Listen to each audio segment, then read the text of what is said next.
We're back with Taniece Temple, who was 14 years old when pastors, church leaders trafficked her and other girls in their church. And we're joined also by Dr. Celia Williamson. She's the executive director of the Human Trafficking and Social Injustice Institute. She's joined the conversation as well. Taniece, how were you able to finally break free? I broke free through messages that I left in my phone. Back then, I was acting out in ways that truly wasn't me, but no one was catching on around me.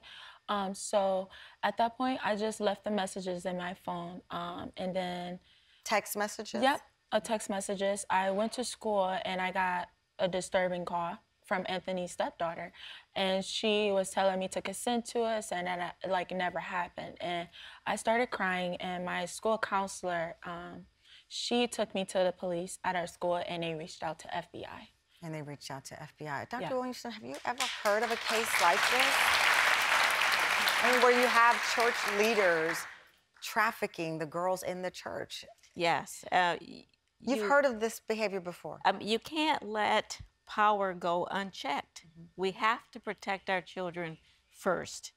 I started this work 25 years ago on the street, going in crack houses. You went in undercover. brothels. Yes, I did. Because our children are that important. And what I found out was that I was starting at the end. What we get back on the streets, addicted to drugs in their 30s, is what is the end of that journey. Where we need to be beginning is here. And there's so much, we know, you know, the Catholic Church scandal, the church abuse, it's not something new. We know this exists. When people have power and they have access, the gymnastics, the USA gymnastics, we've seen this when people have power. Yes. They can use it in these ways. Absolutely. To harm our children. And what strikes me is how many people know about it. Yes. In and around. Taniece says people knew about it. Yes. And they don't help them. We have to be empowered to speak up. And what the myth is that somebody who purchases someone who's 14 years old lives under the bridge somewhere.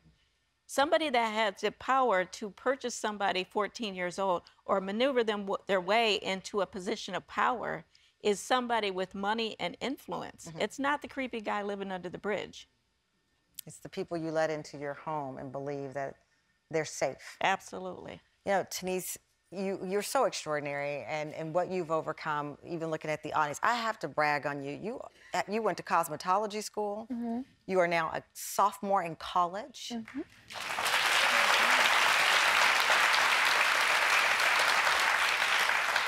know, putting back the pieces of your life, you ended up in foster care. Yes.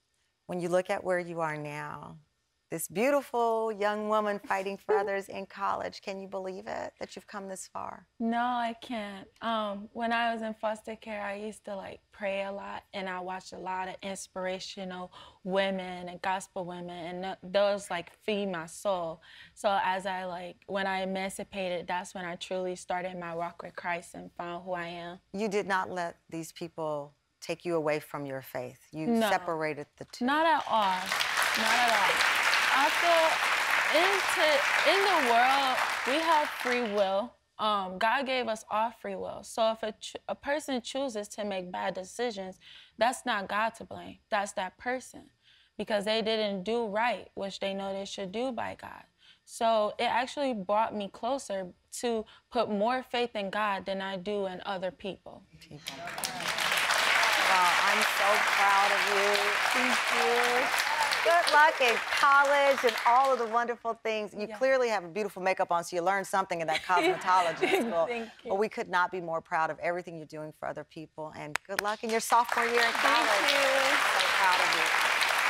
And by the way, Dr. Williamson has a book. It's called A Seat at the Table, The Courage to Care About Trafficking Victims. Everyone in our studio is going home with a copy of this very important book. Thank you both, and thank you for being here for her. We'll be right back.